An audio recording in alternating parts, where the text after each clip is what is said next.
Okay, I don't want to forget that. Okay, so today's training is on rubrics and Brightspace. And if you have any questions, please feel free to put them in the chat, but there's not that many of us, so I'm also happy if you want to just interrupt me and ask your questions that way. I'm going to put you guys on mute, and just feel free to unmute yourself when you want to speak. And after this training, because I am recording it, I will send it to you in addition to sending you some resources on rubrics as well as a training survey. So what we're going to cover today, I'm going to spend half the time inside of this PowerPoint, kind of just giving you an overview about the rubrics in Brightspace before I show you them in Brightspace, just so we have the same knowledge going into that. And I'm giving you an overview of the rubrics. We're going to talk about how to build the rubrics, associating those rubrics with activities in Brightspace, so discussions and assignments, how to grade with the rubric, and then looking at how, what the rubric statistics that you get, those reporting tools that you get after using rubrics in Brightspace. So why do we use rubrics? So first is to clarify expectations of students and help to lower the anxiety. When you create a rubric, it gives the students a structure, a frame of reference for what you're looking for and what the expectations are. So it helps them, it helps you and them be on the same page about how they're going to be evaluated on a specific assignment. It's also a quick and easy way for instructors to provide feedback. So it easily provides the structure around, around different levels of achievement with very specific descriptions. So it can be as descriptive as you want. You'll see as we get into some of the examples, but it helps save time because then you don't have to write on every single student's paper like your thesis wasn't well developed. Your, you know, you didn't have 5 paragraphs in your paragraph structure or in your essay structure, things like that.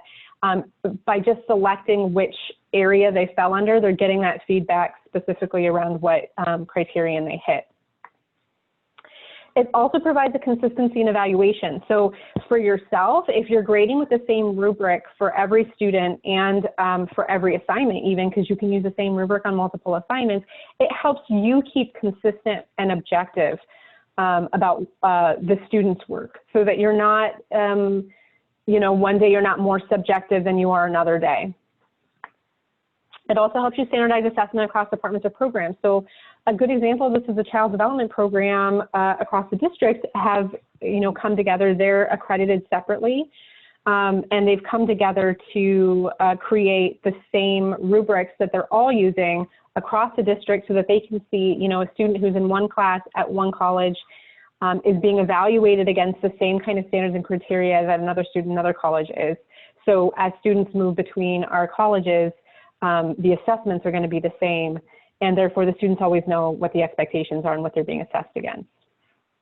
And lastly, it also lets students know exactly how to improve the quality of their work. So because they're getting the very specific feedback that you've put into that rubric in a very organized and detailed way, they know what they need to do to move up the mark. You know, if they achieved, you know, needs improvement, they'll know what they need to do to get the meets expectations or exceeds expectations.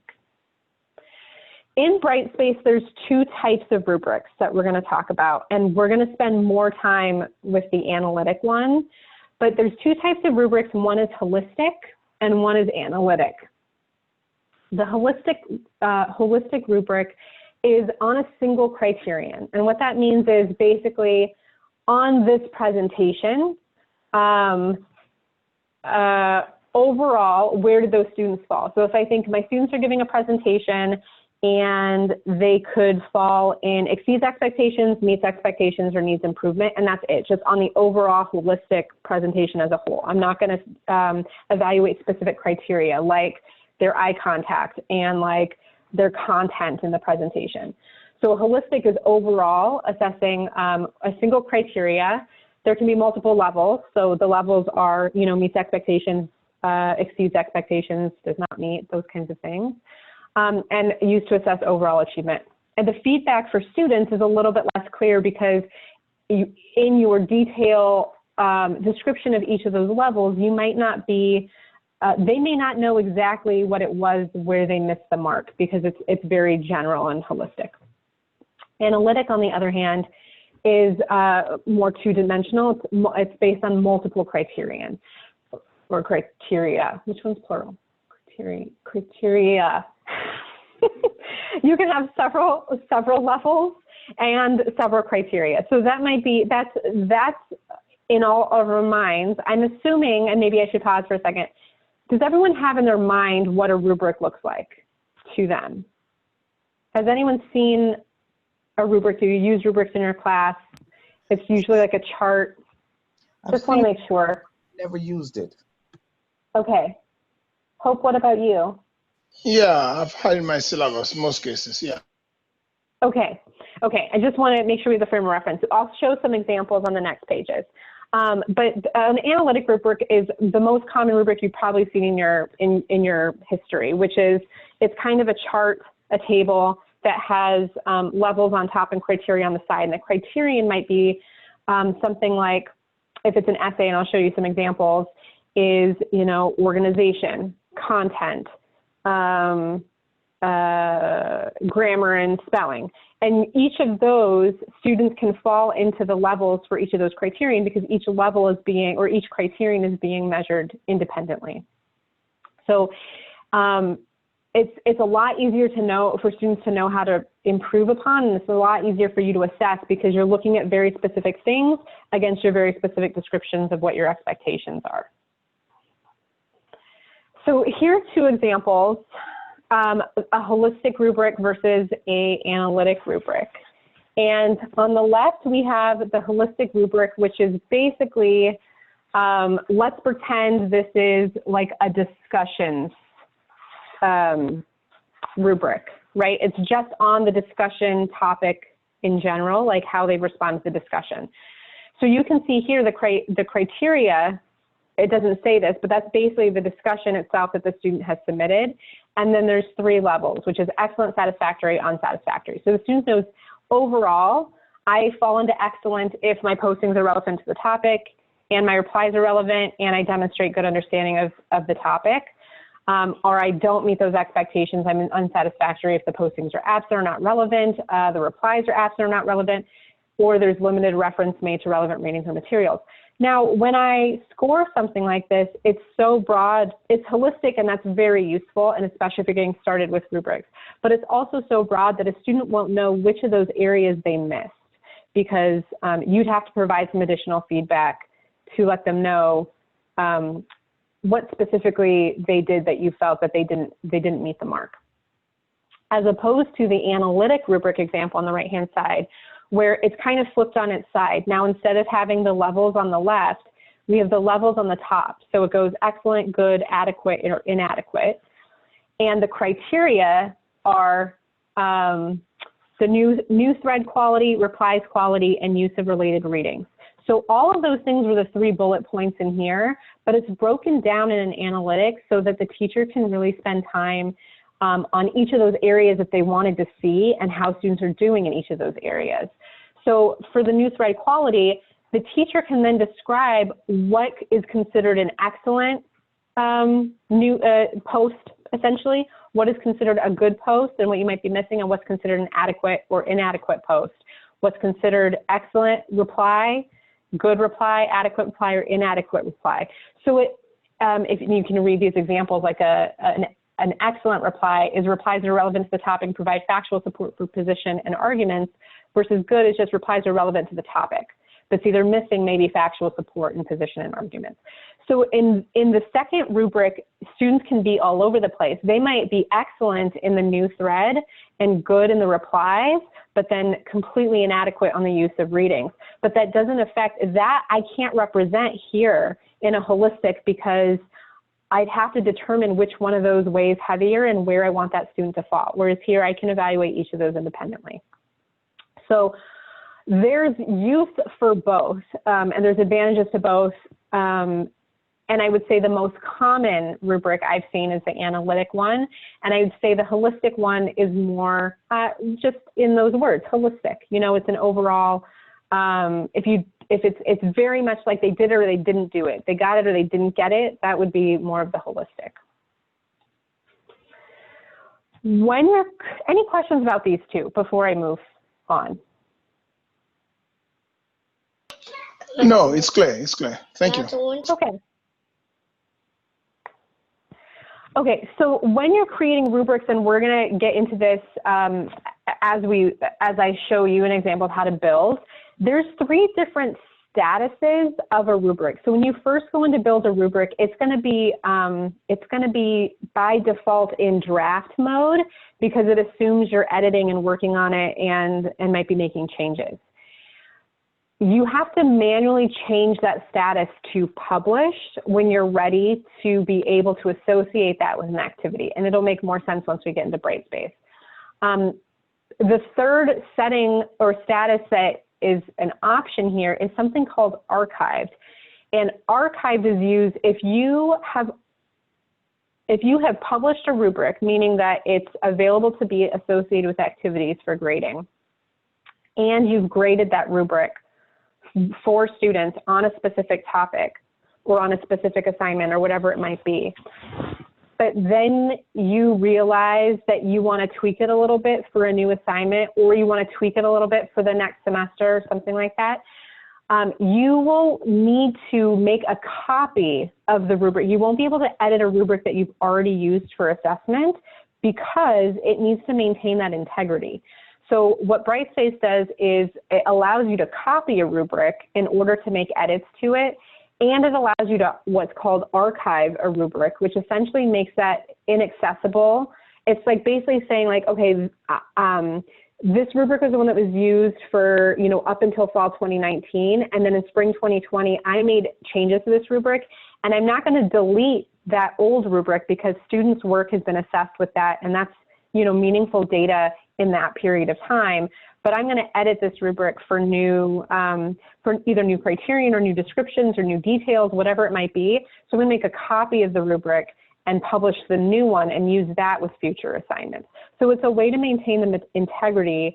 Once an assignment has been evaluated against a rubric, you shouldn't be able to edit that rubric because that data in the past should be based on that past rubric, not the new rubric, because you've already assessed with the past rubric. Hopefully that makes sense. So those are the 3 types of statuses that a rubric can have. Very rarely will you delete a rubric, even though there's an option there, because especially if it's been used to assess, because you want to maintain that data. Rubrics are very much about, it's for people who really enjoy data. I happen to be one of those. Okay, so, I have a typo. Best practices for using rubrics. The most important, or not the most important, but one of the best practices for using rubrics is that students should be able to see the rubric before and after submitting their work. So the whole point of a rubric is to be clear and transparent to students about what the expectations are, what they're being evaluated against, and how they can meet those expectations. So ideally, you would attach it to an assignment and allow students to see it, although there is a setting that you'll see as we go through the creation process that allows you to not let students see it, and there's use cases for that. But generally speaking, best practices, students should be able to see that rubric before and after submitting their work. And after submitting their work means once you grade it, they should be able to see the feedback that you provided and which level they landed on. So before grading, students can see the rubric that you've associated with activities in the assignment itself or the discussion topic itself, depending on if you are attached. This is where you can attach rubrics to in Brightspace. You can attach them to assignment or a discussion topic. You actually can also attach them to a grade item, but it's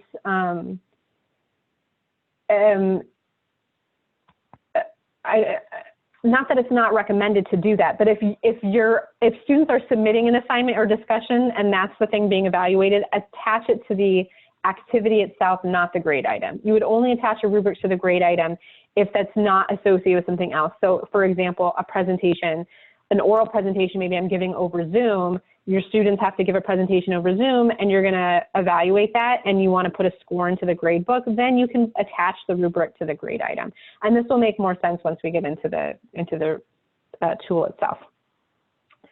After grading, students can see the feedback of the rubric in the assignment tool itself, in their grades list, their grades tool, and in the progress tool. So we'll show that too. But when you make a rubric available for students to view the feedback, those are the areas where they can see it in.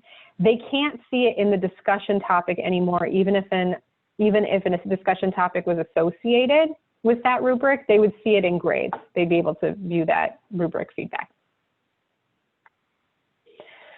Okay, so this is a student view of the rubric before grading. So when they look at an assignment that they might be submitting to Brightspace, so like a paper that they're uploading, something like that, that you've also included this rubric so they know what the expectations are, this is how it looks to them.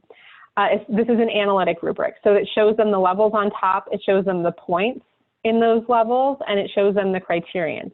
And they can see out of 25 out of 25. So each criterion is out of a certain number, and that's going to add up. Let's say this is a 100-point paper, or in this case, a 50-point paper. At the end, depending on where that student falls, based on if they got a level 2 here and a level 3 there, they'll have a overall 35 out of 50 points. This is the student view of the rubric after grading. So once it's graded, they see these check marks where you as the teacher indicated what level on that rubric that they've hit. So the student can see, oh, I got a level 4 for my story knowledge, but I didn't get the level 4 for my concept knowledge. So I'm going to read this, and it says, it shows an understanding of the terminology. It's somewhat integrated. My literary terms are somewhat integrated into the essay with some level of depth. And then I can read here what I needed to do to get that 4. So it gives them a very clear view of where how they achieved that score. This is the instructor view when you're grading. So very similar to what the student sees, except you see these little essentially like check marks or whatever that shows you which one you've selected for that student. So for each criterion, you're going through and being like, okay, did they hit level 4 or level 3 or level 2 or level 1? You can also, if you don't want to give them the full 25, like technically they fell into level 4, but it wasn't 100%, like you feel like they need, maybe 23 points, you can come here where this little pen mark is, and you can click on that and change it to 23 points instead of 25. You can customize that point, you're not locked in. And you can add feedback, you can add custom feedback here. So even though they have this very detailed feedback here, you can provide some individualized feedback right in this spot that says, I just wish you had one more example of X, whatever it might be, to help give that feedback. But what's so nice about rubrics is it gives so much of the generalized feedback that it really is, you don't have to give that repeated feedback over and over to over students. You can really use this custom feedback for specific things to that individual. Okay, this is what happens when you grade with an assignment. When you use a rubric with an assignment, what happens after grading? So the rubric score. So and you'll see this as we go through the scoring process, but the rubric score goes into the assignment score area, and it will go then into the gradebook area if that assignment is attached to the gradebook. Now, what Brightspace, you will have noticed that Brightspace allows you to have an assignment worth a certain point value, a rubric worth a certain point value, and a grade item worth a certain point value, and they don't have to match, which can be strange. What you need to know about the rubrics is that like for instance, if my rubric, I think there was another example back here. Okay, in this case, this rubric just does a 3, 2, 1 score, right? So they can get up to 9 points on this rubric, but my assignment is actually worth 100 points. When I grade that, it's going to proportionately do the math for me and make it out of 100 points in my actual assignment score. It's not going to say 9 out of 100. It's going to do the math and do 100 out of 100 if they got all 9 points, or 75 out of 100 if they only got 75% worth of points. So in this example, if a student had 80% on the rubric, they'd have the equivalent of 80% on the assignment score. So it doesn't have to be this, it doesn't have to add up to the same point value. The system does the math. And it works the same way with the grade item. If the grade item is worth 100, the paper is worth 50, and the rubric is worth 9, it does all that math for you. So the recommendation for the rubrics is to keep the rubric value low score. The rubric value score low if you happen to be using the same rubric for a lot of different assignments that all have different point values. So if you use it low, then it'll adjust up and not down. And so it will always kind of be more equivalent than if you have a rubric that's worth 100 points, but the assignment's only worth 25 and it has to go the opposite way. It can be really confusing. When you're first starting out with this, I recommend equating whatever your rubric value comes out to, make that your assignment value so that they're equivalent and you don't have to worry about this kind of all different point values. All right, I won't put my judgment on there.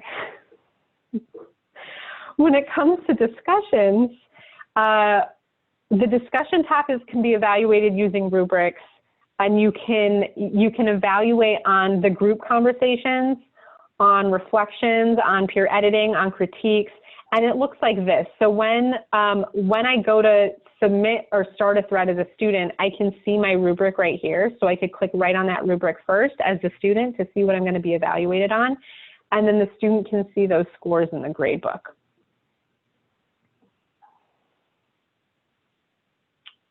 Okay, so just a few tips before we get into the real thing so I can walk you through all of the settings.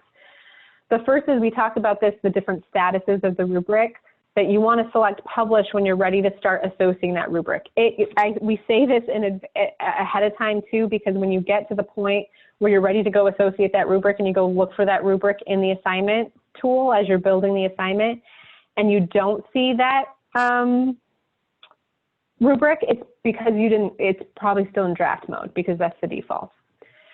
Second is recommendation is to always make the rubrics visible to learners so that they understand the expectations. We shouldn't keep this hidden, how we're grading them. Another tip is to remember to preview your rubrics, which I'll show you how to do. That way you can see it exactly how the student is going to see it, and it makes sense to you, and therefore will make sense to them. And link the rubrics to the assessment activities, that means assignments and discussions, instead of to the grade items. And that's what I was saying before. It's going to be more valuable to you to associate those with the actual things that the students are interacting with, so they can see the rubric as they're completing those assignments. Okay, so what we're going to do for this activity, I'm going to walk us through this because I don't know that we'll have time. We may have time for me to let you go off on your own and build this in your sandbox, but I want to make sure that I walk you through the steps so that this is on the recording and that you can watch it again later. So what we're going to do is we're going to build an analytic rubric, since that's the most common type of rubric, and we're going to make it at least 2 levels and 2 criteria. So we'll talk about what that is when we get in there. And then we're going to associate with an assignment. I'm going to upload, as a student, I'll upload a fake assignment, and then we'll go through the grading process with that rubric so you can see all the steps of the entire process. Excuse me, Barbara. Yeah. No, this is Elisa. Karen? I cannot see anything. Oh, let me try again. I see. Now I see you. Okay, now I see your screen. Okay, but great. I hope your name is right in the middle. At the bottom of your screen, do you see where there's where it says participants or chat? You can click on that and it might hide or pop up his name. You can probably also drag his name somewhere else. Okay, I can. How do I drag? Okay, wait a minute. Okay, I'm gonna try to drag his name because he's right in the middle. Just look at me Okay. right there and just pull me right there in the corner. Okay, I did. I did. Okay. Okay, I'm sorry to interrupt you, Elisa. That's okay. Okay, so we're gonna build an analytic rubric. So I'm gonna switch to Brightspace, and can you guys see Brightspace now? Yes. Okay, great. So I'm gonna go to the rubrics tool. I'll show you later that you will see I can also build a rubric right from an assignment or a discussion, but I'm going to take you to the back end where you can go and build out all your rubrics in one place, and then I'll show you how to associate them. So the rubrics tool can be found under the assessment dropdown towards the bottom, or it can also be found under course admin. So we happen to have put it under this assessment dropdown right here. But if you go to course admin, that's where you can access all the tools at any time. And it's under this assessment category, rubrics. So there's two ways that you can get to the same tool. From here, this is typically just a blank page, but I happen to have brought in a few so I can show you as an example. Before we create a new rubric, I want to show you a couple of these examples that are kind of real life. So first is, this example is a feature article discussion. I think it's a discussion post and an analytic rubric that's worth points, and it's published. If I click on this drop down and I click preview, this will show you what that's going to look like to myself and to my students. So you can see, again, these are the criteria on the left. These are the levels that go across the top. And then I have the descriptions of each of those areas and how I'm assessing students. Underneath that, there's always an option for the overall score. So even though I'm going to pick where they fell on each of these things at the top, I can also determine a separate overall score. So by the math, it might indicate that the student's a level 3, but I really do think that the student falls in a level 4, so I might click level 4 to override that level 3. We're going to talk about that once we get into building, but this is me previewing how that rubric looks so that how I would see it and how my students would see it. Then, as we were talking about before, the holistic rubrics and what those look like, I'm going to preview another one here. And this, you can see there's no criteria, there's no topic. So this would be something like, it was a presentation and I'm holistically evaluating that presentation. So a level of 75% is the presentation addressed the topic extremely well, introduction was clear, and so on. A level 0 is, or level 1, 0% is a student did not present, period. So that's holistic. It's one item, different levels, but it's overall. You can see also in this table, before we get into creating a new one, I have the name of that rubric. I can create a description for my rubric, so that helps me if I'm building a lot, know what that was meant for. It tells me the type of the rubric, analytic or holistic. It tells me the scoring method. So we haven't talked about this. Oops. That just resorted everything. But you can do percentages, which is more typical for the holistic, or points. And then you have the status. Let me go back into sorting by name.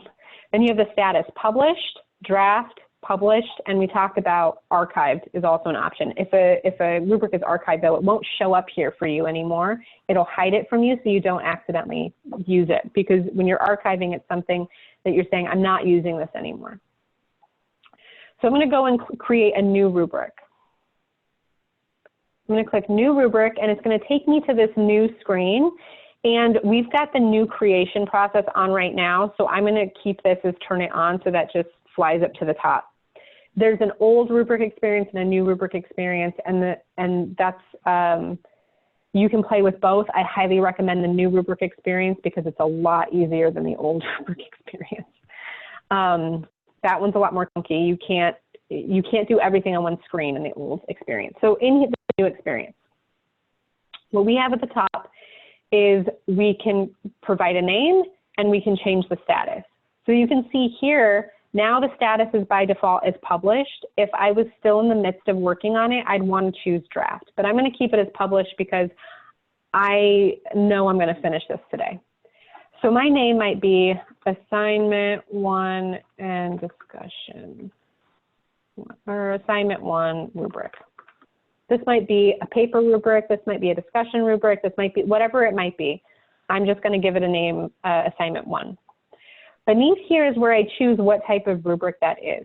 So under the type, this is where I would choose between analytic or holistic. In this case, I'm doing an analytic. Under scoring, this is where I would choose if there's points associated with it, custom points associated with it, or no score.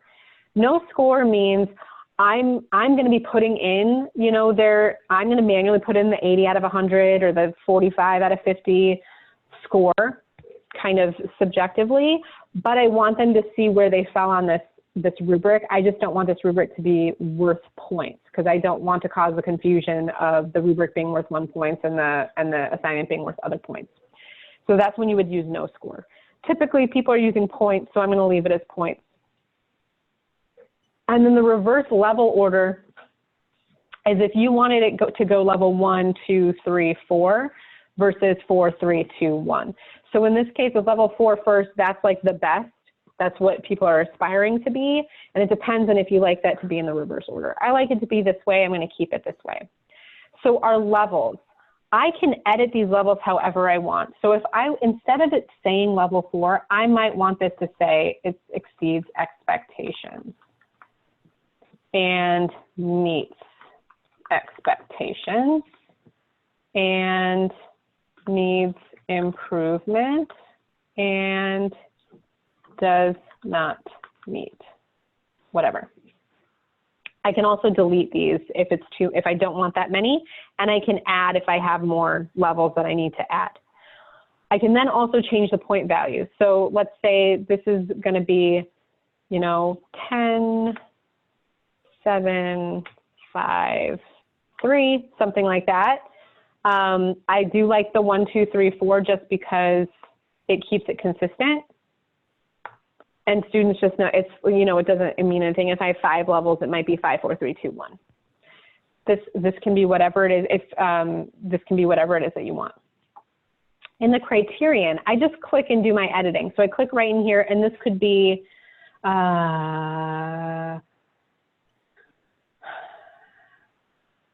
thesis statement, right? Then inside the next box for exceeds expectations, I would describe what kind of thesis statement exceeds the expectations. So well-crafted, strong, decisive statement. Whatever it is that makes a thesis statement, right? And this could be well-crafted. This can be not well-crafted, but exists, and does not meet as no thesis provided. So you get the sense of this is when I'm assessing a student, how easily I can select what the student fell under on one of those things. And then so on. So criteria, I'm just going to do one more, which is grammar and spelling. No mistakes. Few mistakes.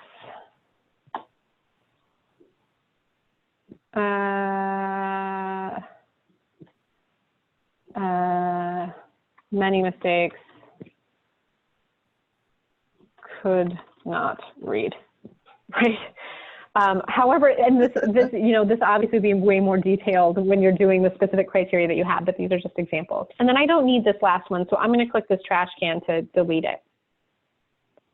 I can also copy and paste right from a Word document into here. So if I already have a built rubric that was given to me, it was a paper document, I don't have to retype all of this in. I can paste each little area into this view here. This initial feedback, if you chose to use it, gives you a little, like if you chose this one for a student, you might put some initial feedback in here, which is you needed to be more decisive, or you needed to be stronger in your thesis, in your argument, whatever it might be. You could add that initial feedback, but you don't have to get that detailed. It allows you to provide as much information as possible for students to really understand what was needed. And if you have a lot of time and you really want to put the weight in at the beginning of the semester to kind of build all of this initial feedback out, you certainly can, but it's not required. Beneath that, so this is my rubric. I've got my four levels, and I have my 2 criterion, and that's what I'm testing students on. If I have more criterion to add, I would just simply click this button that says Add Criterion. And beneath that, there's this option to add criteria group. That allows you to have different groupings of things. So the top is like sentence, paper structure, and then underneath that might be content-specific criterion, and you can add another group in there with different levels and things like that. It lets you get really complicated. We're not going to touch on that now.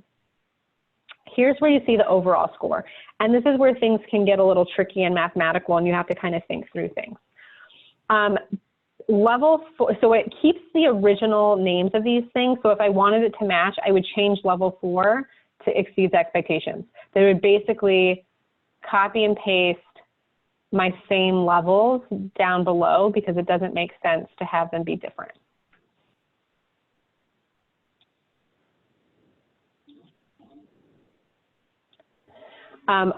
So the point values, the way this works is, this is where it gets really mathematical. The overall total, they can get out of 8. But the way Brightspace is basing this off of is the original math that this was, where there were 3 criterion and it was worth 12 points total. And so they're saying if a student gets 11 or more up here, they fall under that category. But now that category doesn't add up to that. They can only get out of 8. So I might say, well, if a student gets a 7 or higher, and you'll see this warning that I'm getting, but don't worry, maybe I should have done it from the back. But I'll say if they get a 7 or 8, basically, so a 7 or more, they fall under the exceeds expectations.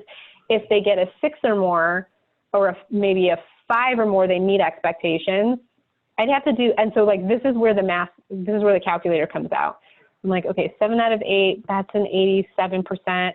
5 out of 8, 6, so I don't want to, so I'm going to say my meets expectations is 6, my needs improvement is 5, and basically my does not meet would be 0 to 4 falls into there. Now this is really hard, you can tell this is really hard to do with just 8 points. You'd ideally have way more points as part of this rubric, but this you have to do the math on, otherwise your overall scoring won't mathematically make sense, because if I would have just left this as 11 or more, none of my students would have, even if they got all 3 of these, when I scored, they would have never fallen into the exceeds expectations because that 11 was higher than they could even get.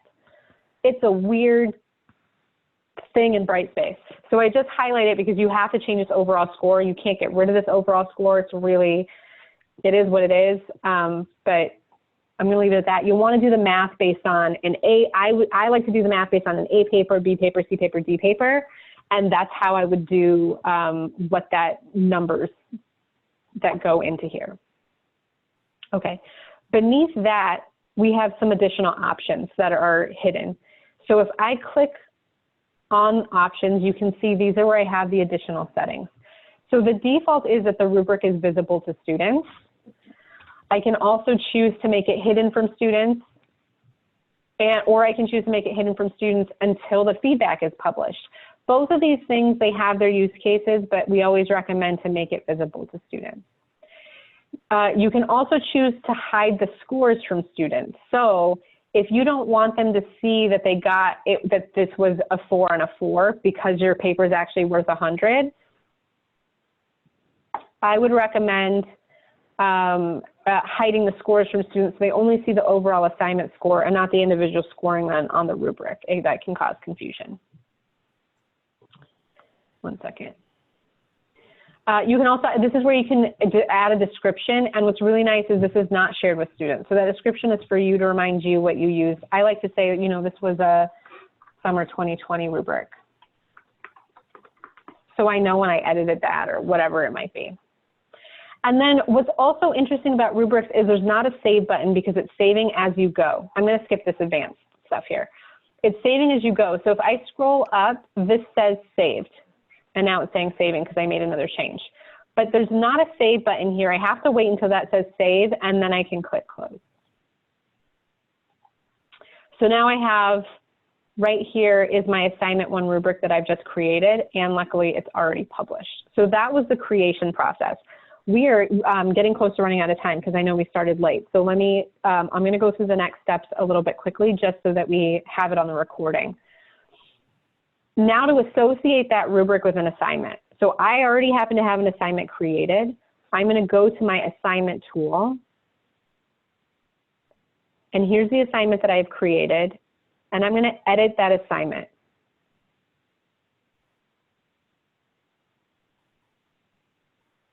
It's just a little slow.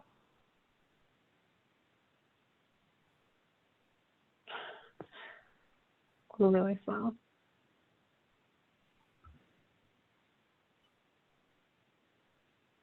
Okay. On this, on the assignment creation page, I'm going to scroll down to the section where I connect it to a grade item. And beneath that is where I have this button to add a rubric. So I've already, this item is worth 50 points. I've already associated with a grade item, and now I'm going to add a rubric. So when I click on this, I'll have the option to look at all of the rubrics that I have published and choose which one. So in this case, I'm attaching the assignment 1 rubric, and I can click Add Selected. This is also what I was telling you, there's another place that you can create rubrics. I could create a rubric right here on the fly, and all that does is opens a new window and gives me that same view where I was just creating that rubric. So it's really nice I can do it from the assignment if I didn't want to go to the tool. But here I've attached my rubric. I can edit it if I need to. I can remove it if I need to with that X. But I'm going to attach this rubric and then click Save and Close. Now I'm going to make this visible to students, and I'm going to quickly impersonate one of my students so I can show you how that looks for them.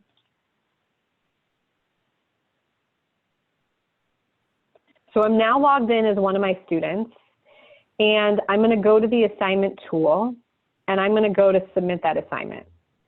So when I go to submit that assignment, you can see I didn't put instructions in the assignment, but those would show up right here. And then it shows me the rubric right below that. So there's that beautiful rubric that I just created. And then beneath that is where I can add the file. So in this case, I think I might have a sample file I can use. Let me just do a quick search.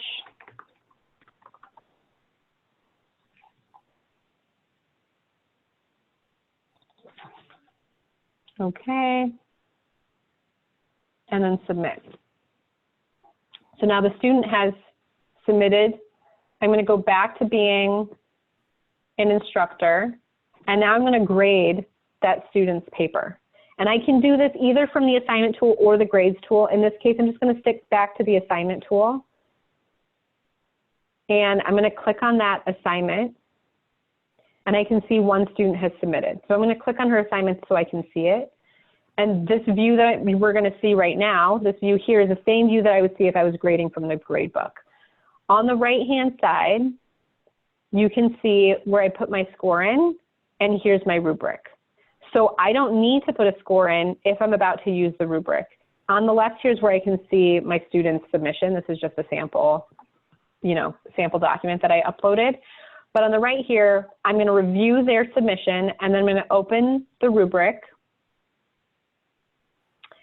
And what I can do is I can also squish it a little bit so that I can see both at the same time. Or I'll read through her assignment, and then I'll say, okay, she did this, so I'm just going to click right on the criterion she hit, and then she had a few mistakes. And then you see how it automatically selects the overall score, but let's say I don't think she exceeded because she hit that. I'm going to say she actually meets expectations instead, because I can override that. I can override the math if I want. And then you can see here again that it's saved. There's nothing else on this page that lets me just click save. I only have the option to close. And what that did then, even though it was a 7 out of 8, it basically did the math and put the score out of 50 here for me. So then when I publish that, it's going to send that grade to the grade book, and that student will be able to see that as well.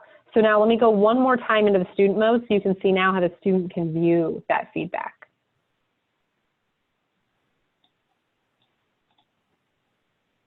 This is a trick that you wouldn't have access to. You're not able to impersonate students like I am. I do it simply for training. So going back to the assignment, I'm the student and I can see that there's feedback for my submission. And if I click unread, I can see the feedback that my instructor left, so that I hit here, and then overall I met expectations. If I, as the teacher, provided additional feedback on the right-hand side, I'd see that as well. But I didn't happen to add any of that as the instructor. But that gives the student exactly, here's their paper, they can look at it again, and they can see where they fell on that rubric. It makes grading a lot easier because you don't have to like think as much. You're like, this is where they fell, this is where they fell.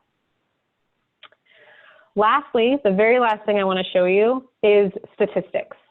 So if I go back to the rubrics tool, after I've graded all of my students' work, you can see that my rubric changed a little bit. Now it has a little lock here because it now has assessments and it can't be deleted or edited.